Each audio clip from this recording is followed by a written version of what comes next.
কানটাকে ভালো করে খেয়াল করুন। এর তুলনা হচ্ছে ফিটাসের সাথে, গর্ভস্থ শিশুর সাথে। ভালো করে দেখুন, এই হচ্ছে তার স্পাইনাল কর্ড, এবং এখানেই আপনার শরীরে রোগ দূর হওয়ার সমস্ত পয়েন্ট রয়েছে। এই হচ্ছে চোখের পয়েন্ট। আপনি ভালো করে যদি আপনার এই অংশে প্রেস করতে থাকেন, তাহলে দেখবেন প্রথম দিকে বেশ ব্যথা করবে। আস্তে আস্তে আপনি যখন প্রেস করবেন, আপনার ব্যথা কমতে থাকবে, এবং চোখের যাবতীয় সমস্যাগুলো যে হয়, যেমন চোখ দিয়ে পানি পড়া থেকে শুরু করে দৃষ্টিশক্তি ঝাপসা, চোখে খচখচ করা, বা চোখের যে কোনো ধরনের সমস্যার সমাধান কিন্তু আপনি এই অংশে পাচ্ছেন।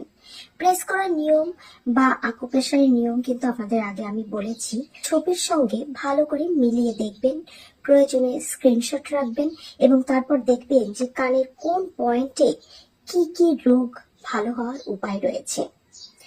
আপনাদেরকে আকুপ্রেশার করতে হবে জাস্ট 20-20-20-20 এই নিয়মে 5 টাইমস, অর্থাৎ প্রতিবার 100 বার, সকালে 100, রাতে 100।